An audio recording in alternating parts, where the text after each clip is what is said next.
ini kita akan meninggalkan masa di mana kita mikirin diri kita sendiri kan. Sekarang udah masuk ke masa yang kita mikirin orang lain, terutama anak kita lah. Anak kita. Hidup itu mau brengsek gitu. terus nggak mungkin kan? Nggak mungkin. Karena kita itu manusia kan. Saya targetnya sebelum nikah saya harus touring dulu minimal 3 pulau. Kalau nggak bandel itu nggak ada kenangan buat nanti buat cerita ke anak cucu. Kalau mau nakal, nyobain nakal, tanya kita berdua, nggak usah ngalamin. ASDP Acceptazing Podcast. Oke, selamat malam semuanya. Halo. Ya, selamat datang kembali di Asep Doseng Podcast. Ya, tepuk tangan dulu dong, guys. Ya. Aku di sini lagi lagi melancong nih ke tempat kerjanya abang-abangku ini. Ada di sini ada Abudi dan Adi. Hai. Halo Abudi. Halo juga halo. Ngomong-ngomong, di sini udah lama kerja. Baru cuman berapa hari ya kemarin? Cuman 4 hari. Oke. Nah, jadi guys, Abudi jeung Adi ieu teh jadi panutan aku banget guys. Karena mereka itu ketika aku masih kecil, mereka sudah bisa melanglang buana ke seluruh Indonesia. Wow. Cius lo. Hah? Cius, benar. ke seluruh Indonesia. Iya benar, seluruh Indonesia. Saya Ke ujung Merauke ya? 3 pulau lah lewat. Ya, jadi ketika aku masih kecil, Abudi sama Adi ini cenderung menjadi inspirasi aku untuk menjadi orang yang mau explore diri, hidup bebas, mengikuti keinginan, berpetualang, punya passion. Karena itu yang aku lihat dari Adi sama Abudi nih, ya kan? Iya. Nah, dulu kenapa sih bisa punya keinginan ke sana gitu, apalagi berkeliling-kelilingnya itu dia pakai Vespa guys. Nah, dulu tuh punya keinginan ke sana tuh apa sih? Sebenarnya simpel ya. Dulu itu di keluarga kita itu keluarga yang di bawah standar lah. Di bawah garis kemiskinan. Nah, di zamannya itu saya sih yang dulu di keluarga yang beli motor itu bapak kamu duluan. Bapak dia dulu nih, Bapak Budi dulu nih. Bapak Budi pertama beli motor. Bisa kebeli. Terus Bapak Asep beli motor. Nah, angkatan kita nih anak-anaknya nih. Generasi Gak ada yang kebeli tuh.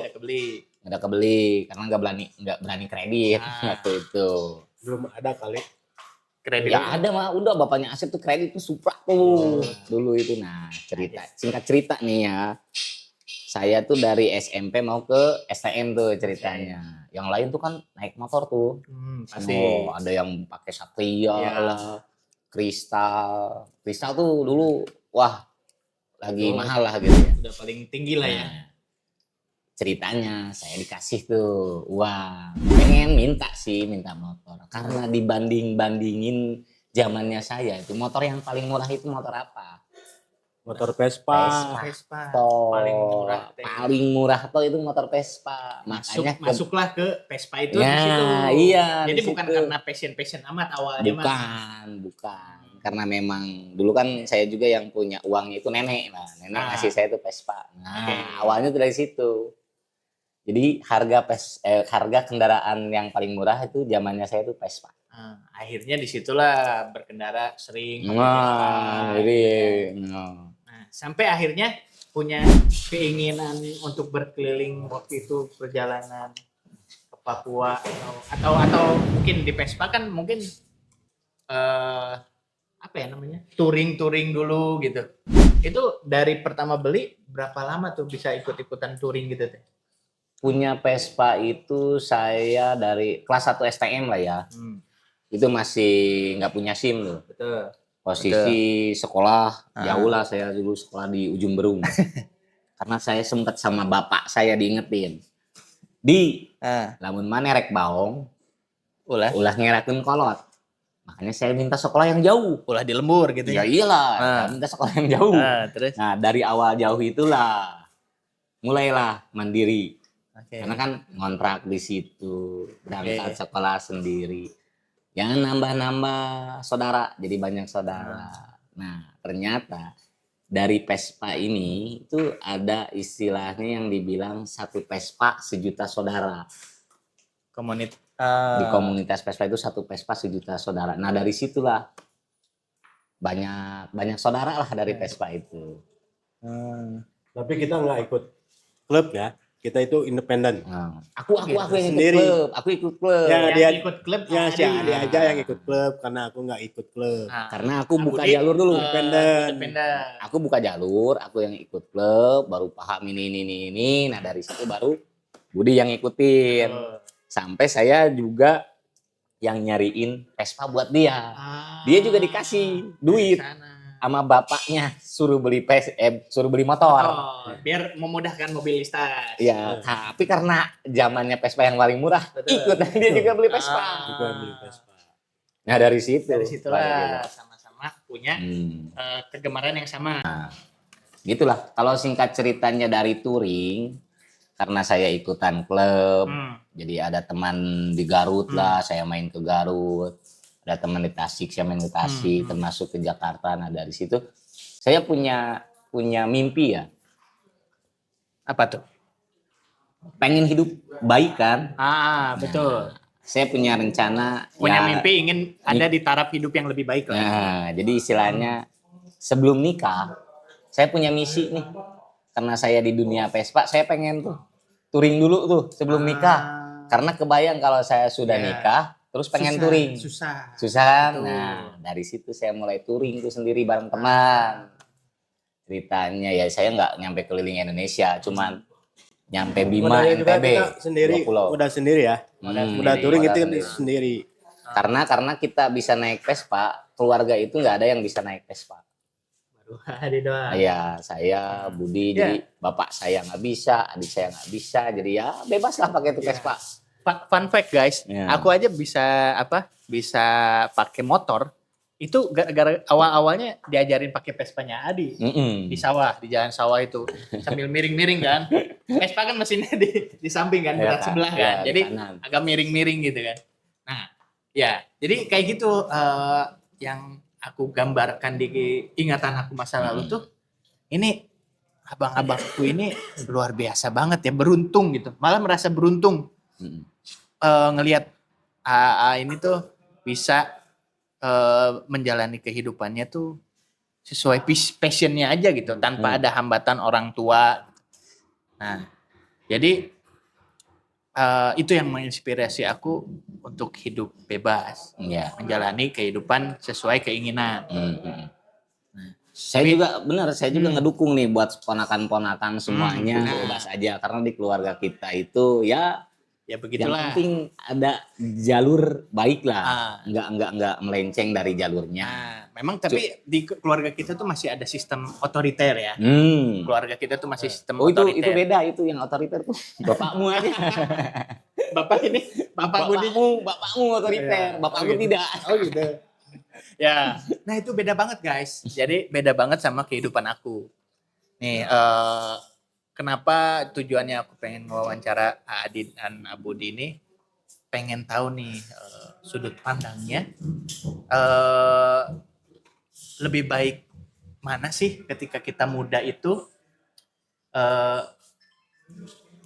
dalam arti misalkan apakah nakal dulu baru baik, apa baik dulu baru nakal, atau gimana sih pertimbangan itu tuh? Nanyanya Kak Budi apa Adi nih? Kak Budi dulu. Ya, Budi dulu yang lebih tua lah. Ya, kita mah mending karena aku kehidupannya yang lurus-lurus aja nih guys. Jadi dari sekolah lulus sekolah lurus, kerja sampai sekarang. Nah, alhamdulillah nih sekarang ya, lagi kalau lagi pertanyaan ini cocoknya buat saya. Karena apa? Saya yang paling bandel. Nah, sekarang tuh aku lagi pengen ngerasa pengen ngejalanin sesuai passion nih. Nah, menurut Budi gimana? Coba sampaikan. Kalau menurut Abudi, kita memang harus bandel dulu. Kalau nggak bandel itu nggak ada kenangan buat nanti buat cerita ke anak cucu. Nanti kalau udah bandel, udah ngerasain segalanya, baru kita ngelupain yang bandel-bandel. Nah itu baru menuju kehidupan yang lebih baik lagi. Itu aja sih kalau dari Abudi. Kalau dari Abudi bandelnya Bandel lebih milih bandel dulu, lalu kemudian kita udah cari yang lebih baik. Alhamdulillahnya Abudi bisa dapat turning point lah ya. Alhamdulillah. Titik balik untuk menjadi lebih baik gitu kan. Alhamdulillah. Nah, itu apa plus minusnya hidup bebas itu apa? Plus minus. Ya? Plusnya aja. Plusnya dulu nih.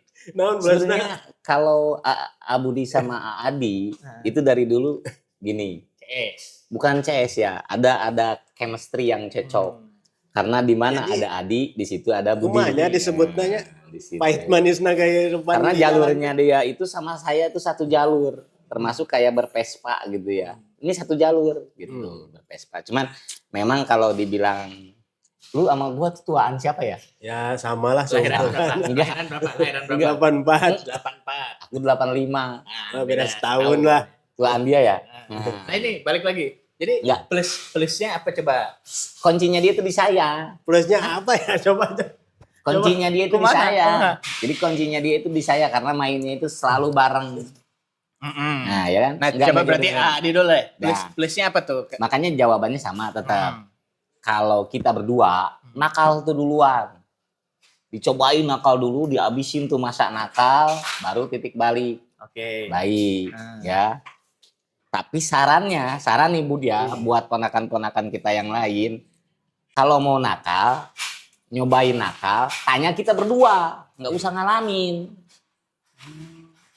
Karena tanya aja, nggak usah ngalamin. Nggak usah ngalamin itu plusnya. Kalau kamu mau nakal, tanya yang abang-abangmu yang pernah nakal. Pernah. Gimana sih rasanya intisari? Gimana sih rasanya anggur merah? Gak usah diminum. Itu saran yang baik ya. Nah, itu mungkin nilai plus. Nah, kayak Asepnya. Nilai plusnya. Asep kan nih istilahnya jalurnya baik nih. Lurus. Gitu. Nah, jadi jangan ngalamin nakal dulu. Kalau mau nakal, tanya yang udah nakal nih. Cukup kan? Iya. Tinggal baiknya. Itu. Minusnya ini. Kita kalau dibilang main ya udah merajalela ya main kita. Mau bukan apalah. Minusnya? Kasarnya ya.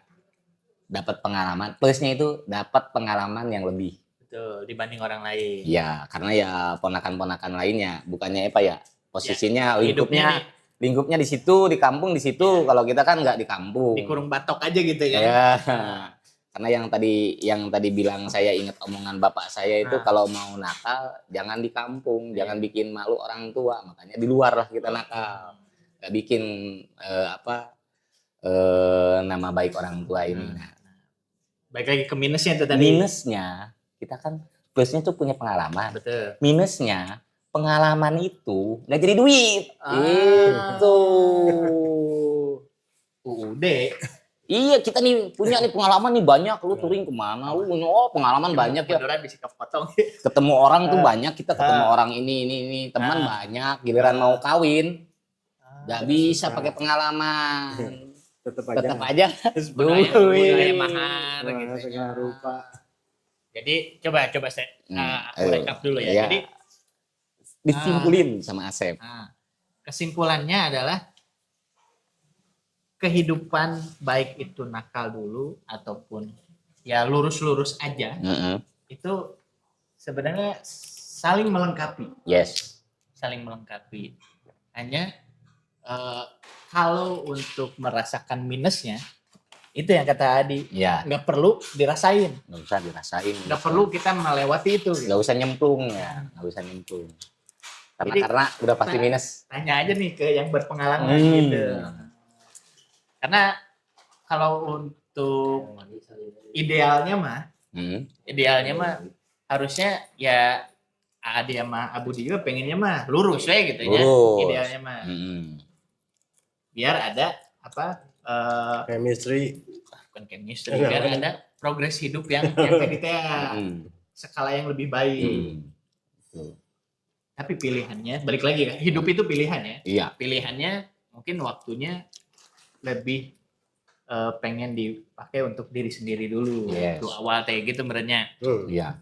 Nah kalau dari Abudi yang paling minusnya tuh apa nih, yang tadi kan Adi udah ngomong nih, karena akhirnya tetap harus ada realistisnya nih. Kita udah hidup bebas dan sebagainya, harus ada realistisnya. Nah, Abudi yang akhirnya bikin Abudi ada turning point atau titik balik lah, akhirnya sadar nih gua tuh nggak mau gini-gini aja nih. Ada kejadian apa? Ada cerita apa akhirnya sampai ke sana? Hidayah nama cuma naonnya pas jauh di keluarga eta hungkul gitu. Bukan yang kamu titik balik jadi baik itu. Apakah bosen? Bapaknya kan almarhum nih, meninggal nih. Ya, dia tuh bukan bosan apa gitu. gimana ya. Bukan, justru. Jadi kan kita mah masa kita hidup itu mau brengsek terus nggak mungkin kan? Nggak mungkin. Karena kita itu manusia kan. Ya, tapi nih teman-teman semuanya mungkin pengen tahu nih, apa sih kejadian yang bikin Abudi teh milih sadar nih, kayak aku nih, contoh misalkan akhirnya aku memutuskan untuk berhenti ngerokok karena apa, aku nggak ada lagi punya alasan untuk harus ngerokok tuh apa sih, karena dalam 2 tahun pernah kerja di pabrik Sampurna misalkan, akhirnya ngelihat produksi rokok kayak poin, gitu, maksudnya poin bikin kamu baik tuh apa? Apa gara-gara udah nikah? Karena udah nikah sih. Udah punya anak. Kenal sama istri, nikah, udah punya anak, ya itu. Balik lagi ke situ, jadi ke keluarga gitu. Turning point-nya ketika kita melihat masa depan yang lebih baik. Itu. Lihat masa depan anak. Alhamdulillah di situ. Alhamdulillah. Saya juga nggak jauh beda sama Budi gitu. Cuman kalau saya itu ada target. Selama target saya sudah tercapai, udah. Ada batasan. Ada batasannya. Kayak saya targetnya sebelum nikah saya harus touring dulu minimal 3 pulau. Itu waktu itu tuh terplanning kayak gitu? Udah lah, udah dikonsep lah kita. Modalnya kita sendal jepit ya. Kita bikin dulu sendal. Itu konsep, itu udah konsepnya lumayan panjang ya. Karena kita dibentuk untuk mandiri ya. Kalau istilahnya itu sekarang itu saya tuh bukan pewaris, tapi saya itu perintis memang. Benar. Dari jalur nakal pun kita perintis. Karena orang tua kita alhamdulillah baik. Yang kita tahu, tapi nggak tahu baik, nggak terbuka gitu kan. Ada yang lucu nih. Kita di jalur nakal juga perintis karena orang-orang tua kita baik. Ngapain dirintis kan nakal mah gitu. Enggak dari orang tua kita, tapi kan sedikitnya. Kita itu touring itu pakai modal sendiri. Tapi kalau itu salut. Tapi menurut saya sih orang tua kita ya ada istilah kan, pohon mangga jatuh tidak jauh dari pohonnya. Kayak kamu nakal kan belum tentu bapak kita juga pasti nakal, cuman kan mereka itu nggak open karena beda zaman, beda tradisi lah. Dari situ kita yang melintas sendiri karena nakalnya zaman orang tua dulu nggak ya kayak saya sekarang gitu. Anak-anak sekarang nakalnya minta ampun. Jauh dari kita misalkan ngerokok ya, waktu itu kita ngerokok SMP ya. SMP kelas 3. Sekarang dari SD udah kelas 1 udah pada ngerokok. Oke. Mabok kita SNM ya, kita mabok ya SNM. Anak sekarang SMP udah pada mabok. Kelasnya mabok. Kita SMP baru ini minuman ya gitu, minuman. Belum. Anak sekarang astagfirullahaladzim. Ya gitulah, makanya kalau mau nakal nggak usah cemplung, tanya aja kita gimana rasanya. Buat editor di bip ya, itu yang mabok di bip. Tapi beda zamannya dulu. Jadi aku ini pengen bikin legasi gitu kan, legasi peninggalan bahwa ini kita akan meninggalkan masa di mana kita mikirin diri kita sendiri kan. Sekarang udah masuk ke masa yang kita mikirin orang lain, terutama anak kita lah. Anak kita. Nah, ngelihat dengan fenomena yang kita bandingin tadi, ada yang hidupnya lurus aja, ada hidupnya yang berkelok-kelok banget gitu kan. Ada yang lewat kiri, ada yang lewat bawah. Nah, ngelihat fenomena anak zaman sekarang tuh gimana sih apa ya? Kagetnya tuh ngelihat atau herannya tuh zaman sekarang gimana menurut Adi dan Abudi dulu deh. Hanya Herannya kumaha. Jadi barudak aya nama bawang teh teu nyaririkeun. Teu nyaririkeun. Jadi adem-adem wae jika nu balager ya. Enggak kelihatan nakal, tapi tadi ngelayat barudak aya nama gitu. Jadi henteu kataringali barudak aya nama kalalem gitu, nyawa-nyawanyos. Wah, geus aya carita gitu aya nama barudak teh. Hawa di lembur oge sarua. Geus aya carita katewak gitu. Nya, tah gitu. Ujung-ujung katewak. Padahal orang teh apa si eta teh sok mabok. Ai urang mah baheula nginum oge teh selumputan. Malahan mah nyaraheun. Terbuka open. Urang mah kitu jeung karena memang aturan juga lebih ngeri, Cep. Enggak kayak aturan yang zaman dulu. Ini mah lebih ketat lah nya. Lebih ketat aturannya. Nah, jadi ayat kekhawatiran misalkan anak Abudi gitu nya. Ya justru itu. Ayat khawatir. Semua orang tua itu gitu. Jangan sampai apalagi saya ngalamin itu. Anak-anak kita itu cowok. Khawatir. Cowok ada semuanya. Nah, saya lengkap paket saya. Kalian yang belum lengkap. Nah, usaha apa yang Abudi sekarang persiapkan untuk setidaknya menjaga anak atau enggak terhindar lah ya hal-hal yang kayak gitu antisipasi mungkin ya sulit terhindarkan, tapi setidaknya bisa ngasih garis merah lah, benang merah nih, Jang, lu tuh harusnya gini. Apa usaha Abudi? Usahanya ya mungkin kita dari cara mendidik anaknya itu harus benar-benar harus diperhatikan, harus mendampingi karena kekhawatiran orang tua itu sangat sulit ya untuk anak-anak karena kan beda pergaulan bakal beda ceritanya gitu. Ya itu intinya kita harus menjaga dan mensupport anak. Mau berkomunikasi lah ya sama anak ya. Nah kalau Adi apa untuk mengantisipasi itu apa? Antisipasinya apa yang saya sudah rasakan di jalur itu, anak saya nggak boleh di jalur itu. Iya, apa? Kan mencegah mah nggak bisa kan? Iya, cuman jalurnya aja. Kita melarang atau karena kita kan nggak tahu nih si era mereka nanti gede itu kayak gimana.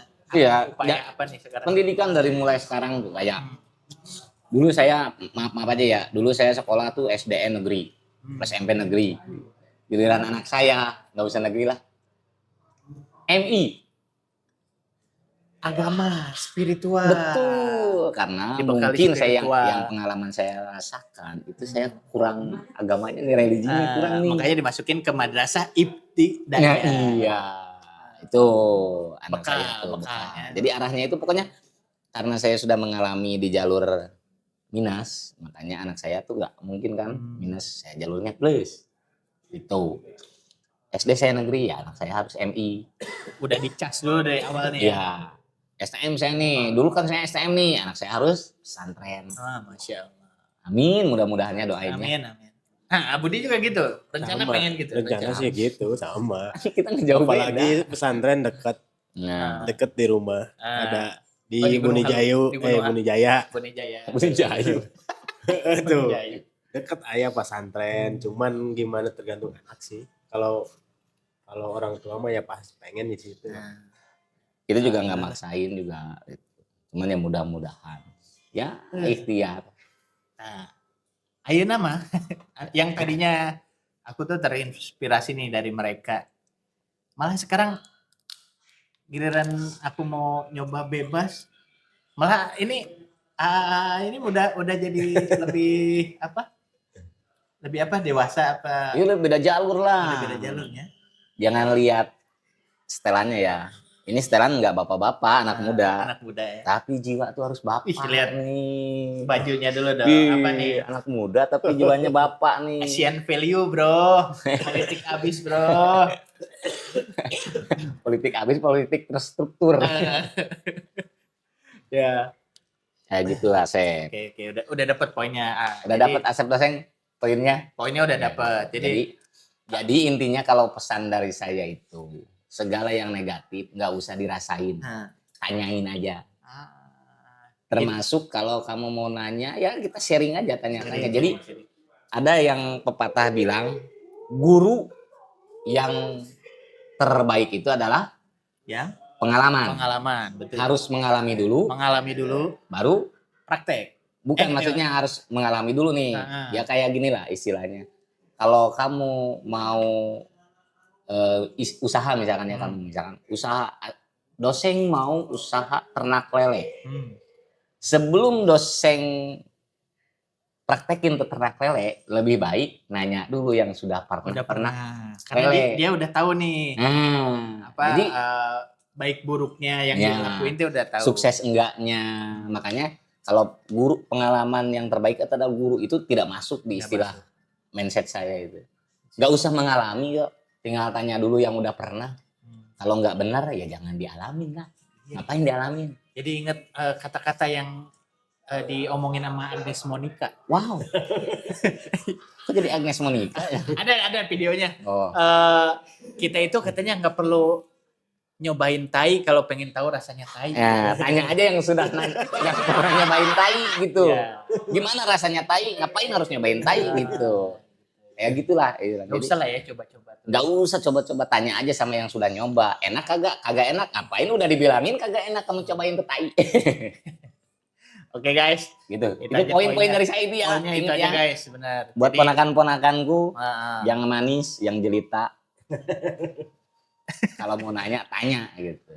Cuman memang kalau kita di keluarga itu, kalau dibilang Doseng aja nyari kita susah nggak? Susah. Ini masanya kita kejar sampai ke apa? Sampai kebetulan mereka ini lagi di Jakarta. Gua langsung kejar nih. Betul. Kalau di kampung kadang lagi pulang ke Bandung nih, akunya juga punya acara. Dia sama Abudi juga ada acara. Ya. Nggak ketemu. Dia ini kebetulan ya. Kebetulan sekali. Ini kenapa? Ini nggak direncanain juga ya sebenarnya. Kalau si Abudi memang udah bidang, kan dia usahanya sekarang bidang furnitur interior. Kalau saya prima. Freelance man. Iya. Freelance man. Kalau di kampung ada di sawah. Kalau ke kota jadi joki. Nah, kebetulan sekali saya sekarang jadwalnya jemput si Abudi. Tuh. Terus ada kontekan dari Asep. Kebetulan sekali guys, ini mah momen-momen yang tidak bisa harus ada follow up kontennya lagi nih nanti. Iya. Kita akan perdetail lagi. Cuman sekarang pesannya siapapun ya, untuk keponakan kita khususnya, jangan pernah nyobain hal-hal yang udah buruk, yang negatif, yang kita udah alamin. Lebih baik sharing, yuk kita datengin, kita ngobrol apa sih baiknya, apa sih buruknya. Kalau bingung kita akan berbagi apapun tips yang kita pernah, tips and trick yang pernah kita jalanin di kehidupan ini. Jadi jangan HP-an wae, jangan apa lagi, mabok. Kalau mabok sok boleh mabok, tapi resikonya tanggung. Karena sendiri. Kalau mabok zaman dulu tuh bebas, nggak kayak mabok zaman sekarang. Mabok zaman sekarang borgol. Ya gitu aja guys. Episode Asep Doseng Podcast di minggu ini. Sampai jumpa bersama Pasukan Hidung. Pasukan Hidung, ada Abudi dan Adi. Di komen, di like, di subscribe. Pokoknya apapun yang kalian mau tanyain bisa langsung di komen ya guys. Nanti kita akan follow up kontennya di lain waktu. Terima kasih Abudi. Abudi. Atur nuhun saya. Sami-sami. Adi, atur nuhun. Ya. Yang Asep sami-sami. Kalau bahasa Sundana sampai jumpa nama. Sampai jumpa. Wilujeng dongkap deui. Oh, iya. Oke. Badan awas itu kan ieu teh Asep teh Sundanya. Sunda mohon. Berarti tiasa nyarios lemas. Biasa sekali. Ari panon lemesna naon? Soca. Ari irung, Pengambung. ari ieu tah. Aya tah. Ieu teh dan. Ari ieu mah lambai. Lambai. Tah ieu tah. Ieu tah. Ani aya nu deklok ieu tah naon? Kang Leho. Duka. Naon? Pangalir umbel. Kan lemesna jalur leho. Pangalir umbel lamun ieu teh teh umbelna teh. Oke guys, see you. Wilujeng Tepangdi. Assalamualaikum warahmatullahi wabarakatuh. Waalaikumsalam. ASDP. Acceptazing Podcast.